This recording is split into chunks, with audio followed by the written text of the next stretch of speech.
Professor Patrick Lumumba, he is a director of Kenya School of Law and has served as a director of the Kenya Anti-Corruption Commission.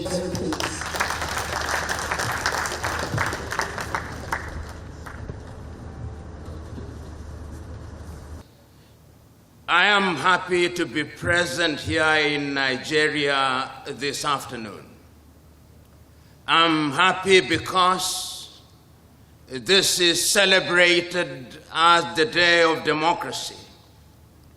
And I'm informed that throughout the 36 states of Nigeria, there is some activity which is deliberately designed to celebrate democracy. Democracy is sometimes an unhappy word because it is understood differently. But permit me to say that throughout my intervention, my understanding of democracy will mean a government that acknowledges people's participation, a government that guarantees that people are given the opportunity from a standpoint of enlightenment to elect into office men and women who will serve them as servants rather than masters. If that is what democracy is, it also gladdens my heart to be in the presence of a man who at a critical time in the history of the Federal Republic of Nigeria did something that in my view has not been sufficiently celebrated in Nigeria. General Abubakar. At a time when Africa and African countries were infamous for individuals who would want to hold office forever, you gave up office.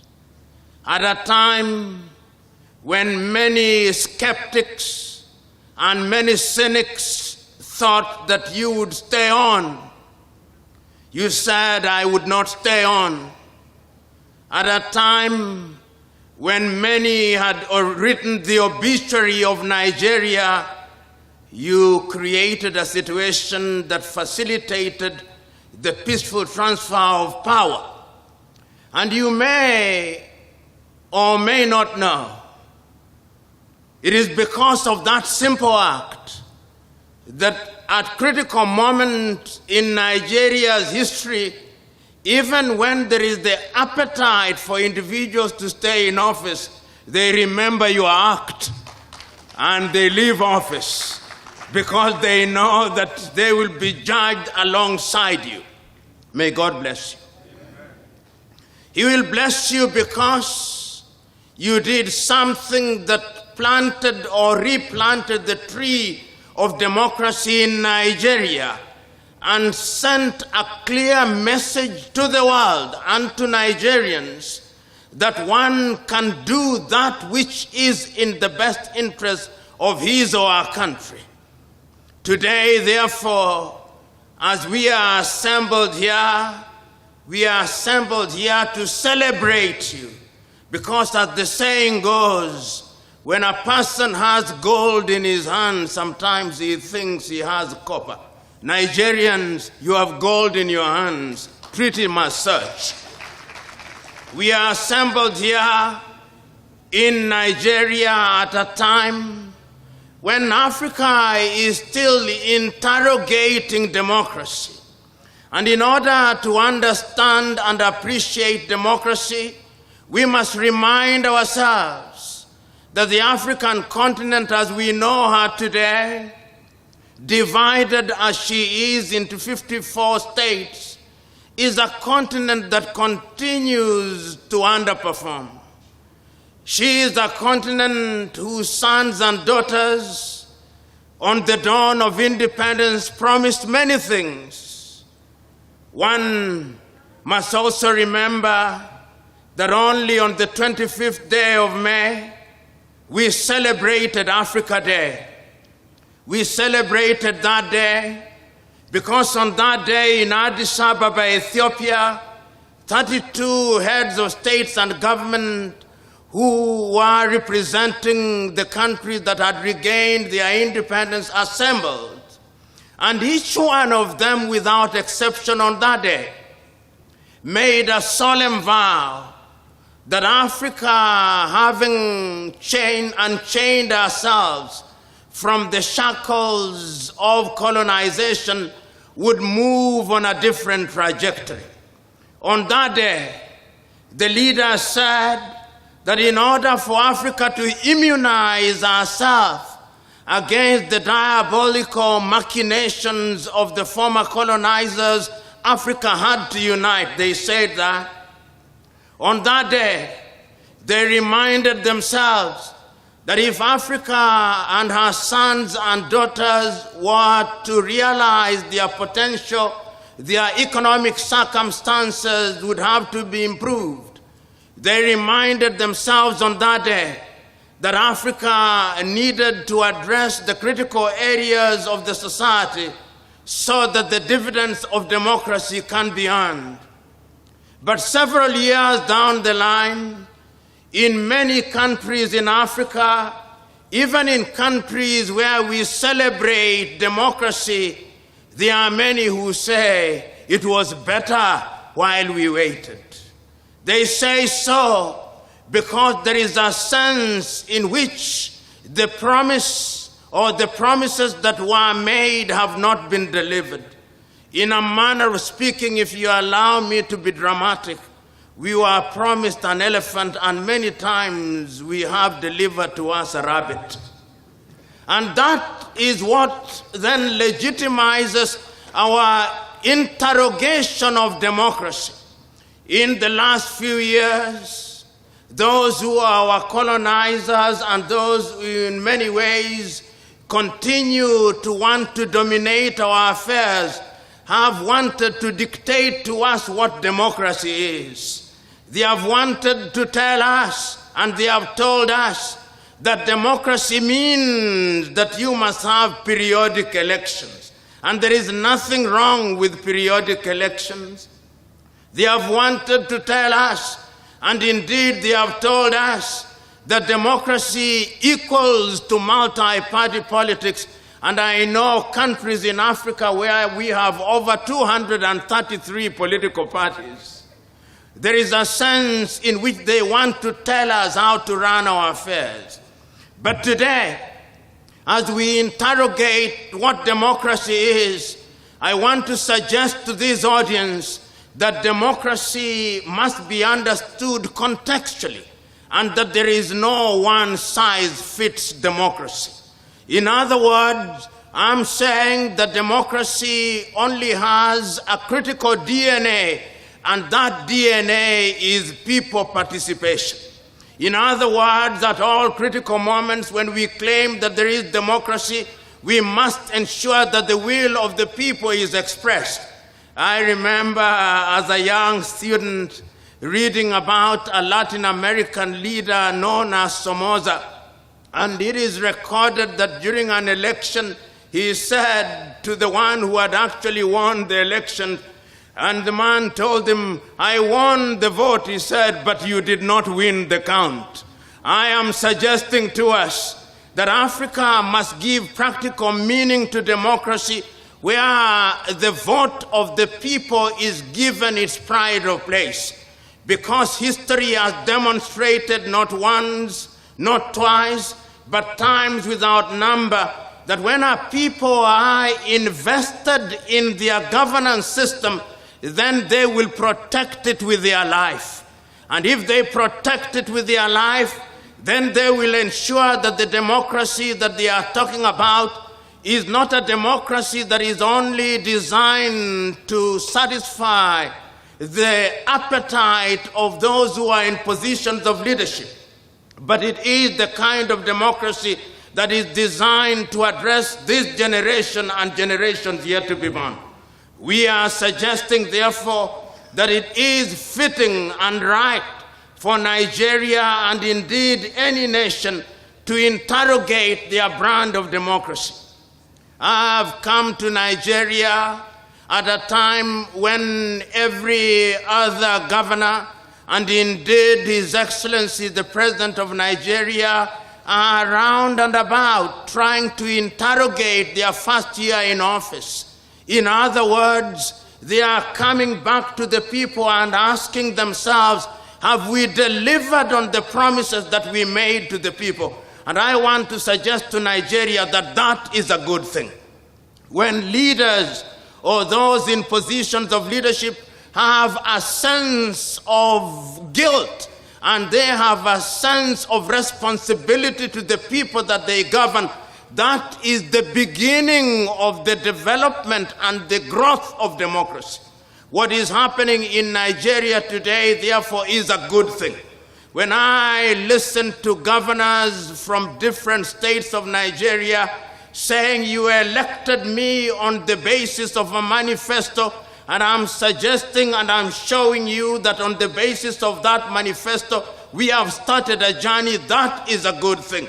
When I see the governor of Borno, and we have had a conversation, he'll be leaving very shortly, he wants to go back to Borno to tell those who elected him, you elected me 1 year ago and I've started the race because, as they say in the Kiswahili language, a cock or a chick that will grow into a cock is seen on the day that it hatches. And your ladyship, it is also true of a chick that will grow into a hen. And it is also true that a good day is seen in the morning. So the whole idea of interrogating democracy in Nigeria is a good thing.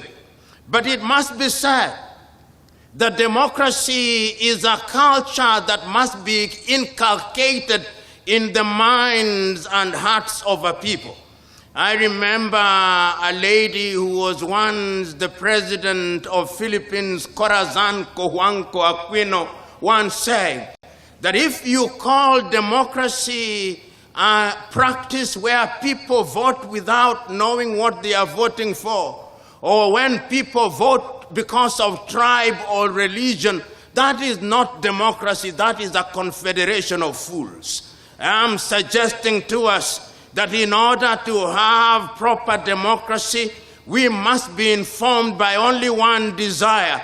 We must be informed by the desire to ensure that the countries that we live in are led by men and women who are blind to our differences, men and women who are blind to the distinguishing factors which only divide us.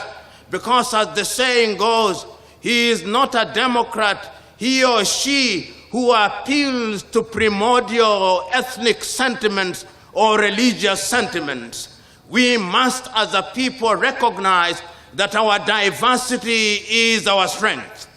And I want to suggest to us that, as the famous Kenyan Ali Mazrui said, Africa has distinguished herself, that in the midst of the disruption that she has suffered, because you and remember, Africa suffered the pain of slavery and we withstood that.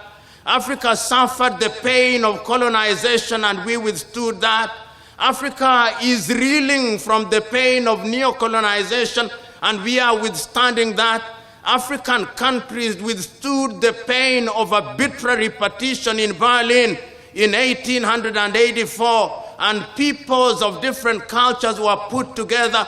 But even in the midst of our diversity, somehow we continue to thrive. Let us not judge ourselves too harshly. Sometimes I fear that in Africa we judge ourselves too harshly. But what is 62 years, what is 67 years when your life had been disrupted for 100 years? What is 50 years when you had been confused? What is 50 years or 60 years when a dominant power came into your midst and their declared policy was divide, conquer, and rule, and you are trying to liberate yourself from their conquest, and they appear to have gone and they have not gone? Let us not judge ourselves too harshly. Africa has been victimized, and victimized in many ways. victimized by prescriptions which do not sit well with the realities of the continent of Africa. Africa has been victimized by institutions which were alien. John Henry Clark, that famous American civil rights, when asked about governance in Africa, said that one of the problems of the continent of Africa was that when her countries regained their independence, not a single one of them adopted systems that can be described as African. What they did was to inherit governance systems that were bequeathed to them by their colonizers. And this was his verdict, that unless they adopt and adapt, they will never succeed on the basis of those borrowed systems. Because a coat that is borrowed does not sit well on your shoulders. I'm suggesting to us that Africa must now redefine what democracy means in the context of the realities of Africa. We must agree that there is a DNA which is dominant. We must agree that that DNA, as I said at the very beginning, is one that requires people participation. We must agree that that DNA is a DNA that requires that leadership must be changed, that young blood must replace young blood, old blood, periodically, that new ideas must replace old ideas, because it is only through that process that a society is renewed. We must also take into account that many African countries are diverse, and that our democracy must also take into account our diversity. We must also take into account that our countries have different cultures, and that there is wisdom in looking at our cultural practices and adopting the things that can work and discarding the things that cannot work. Because I still hold the view that debate about governance in Africa is a continuing debate. We must also remind ourselves that the whole idea about democracy is intergenerational, that one generation plays their part, and once they have played their part, they hand over the baton to another generation, so that after many generations, it can be said of a people that they have succeeded in sustaining a good system which benefits them. Because the question that we must ask ourselves today when we talk about democracy is, why democracy? Is democracy an end in itself? Does democracy stop on the day that the European Union tells us that we held peaceful elections? On the day that the observers tell us that we had transparent elections, is that the day that democracy ends? Is it the day when the Electoral Commission comes and pronounces, behold, you have a new president, behold, you have a new governor, behold, you have a new senator, behold, you have a new representative of the House of Senate or the House of Representatives? Is that what democracy is? Is it the case that on that day the men and women whom we then elect can now go out into the world and say, behold, we have been given the power to rule the roost? Or that is when work begins? I'm suggesting that that is when work begins, because in true democracy, those who have the honor and privilege of serving their countries must be servants of their people. Those who have the honor and privilege of serving their countries must only have one agenda. They must be trustees of the things that they are entrusted with. That those who have the honor and privilege of serving their people will go out there and will be prepared to say that they are prepared to lay down their lives for the benefit of the people. And the people only want a few things. The people want to be told that if there is agriculture, that agriculture will be supported and they will be able to deliver, that they can feed themselves.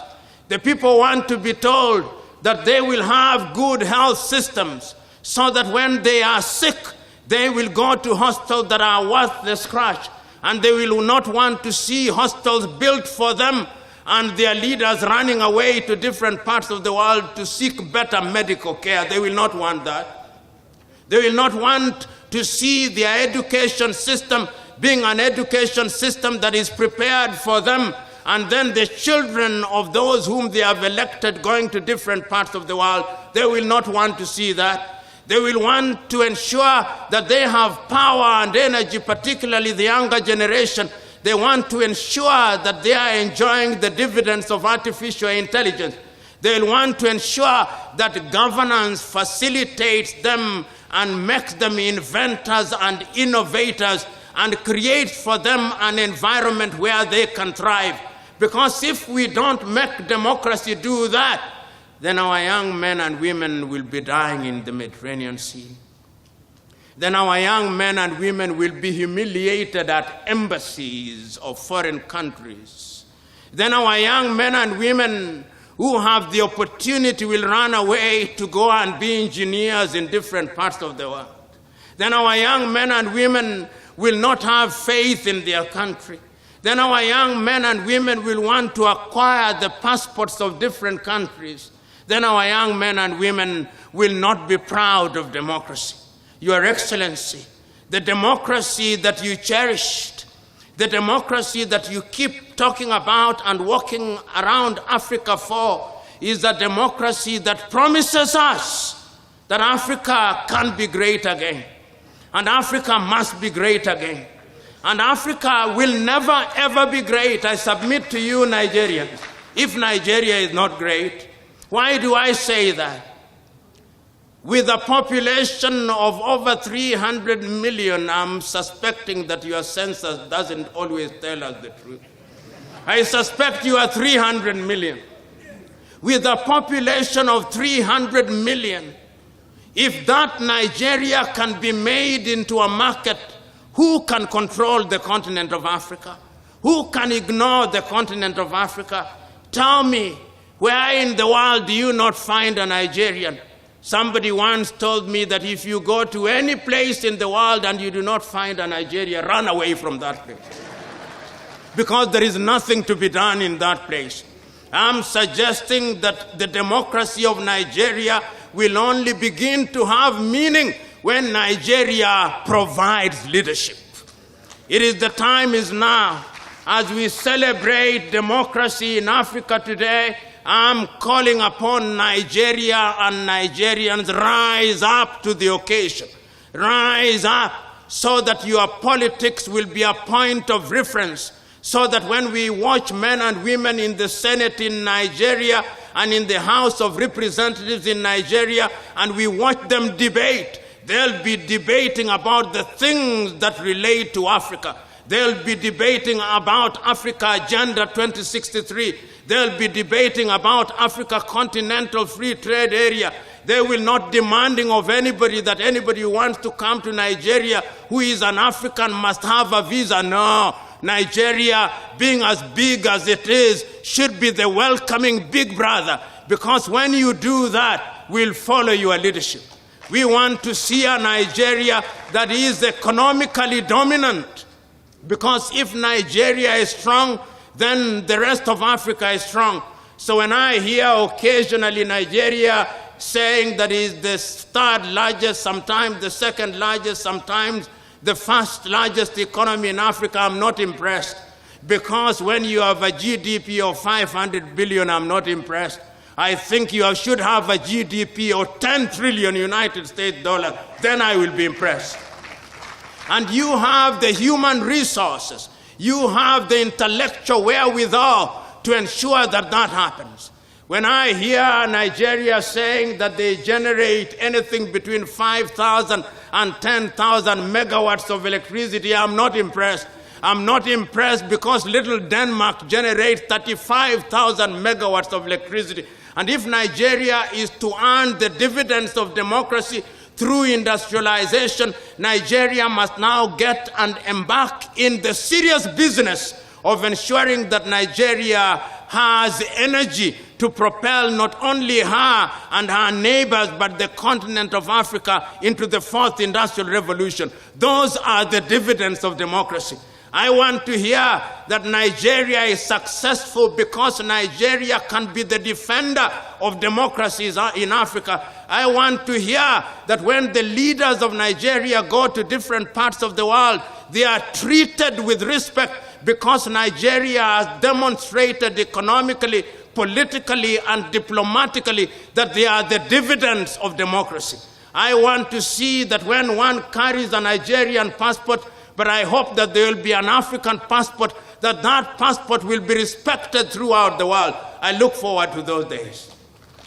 You know, General, today we are saying many things about democracy, but you are the one who has made us say these things. You have made us say these things because at a critical moment in the history of your country, you played your part. At a critical moment in the history of your country, you became selfless. At a critical moment in the history of your country, you thought about patriotism. At a critical moment in the history of your country, you chose the path of rectitude. At a critical moment in the life of your country, you chose to follow the right path.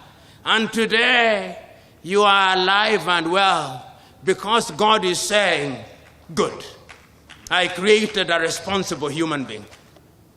Promise heaven and deliver heaven. Promise us an antelope and deliver an antelope. Let it not be that you promise us an antelope and you deliver a rabbit. I know you well, and I know you will deliver. Today, therefore, as we talk about democracy in Africa, let me say how glad I am to be in the presence of greatness, to be in the presence of men and women who, having been given the opportunity to serve, served well. Speaking on the 6th day of March 1997, the former president of Tanzania, Julius Kambarage Nyerere, in Accra, Ghana, said, when we fought against the colonialists, we said, among other things, is that we will make our people enjoy the dividends of good governance. We identified our enemies, and our enemies, then he said, were poverty, disease, and ignorance. When we had the opportunity to serve, we tried to fight poverty, and we have discovered that poverty takes different faces. We have succeeded, and there is a sense in which we have done certain good things. We tried to fight diseases, and we built hospitals and different facilities, and there is a sense in which our people now live longer. We tried to fight ignorance, and we have built institutions, and there is a sense in which our people now know. Those who judge us from outside say we have failed. We have not. This is a journey of 1,000 miles. We have only run 100 miles. We must never be judged after 100 miles. This is a journey which is intergenerational. Our generation have played their part, and they have handed over the baton. It is the duty of the next generation to run the next leg. And when they do so, they'll discover this old adage, that when you plant a tree, you never enjoy its shadow. That when you plant a tree, what you do is to ensure that you water it. Another generation will prune it. Another generation will enjoy its shadow. Abdul Salami Abubakar, GCFR, you planted a tree. You watered it a little. In your life, you can see us continuing to water it across the continent May God bless you, and may democracy prevail in the continent of Africa. God bless you.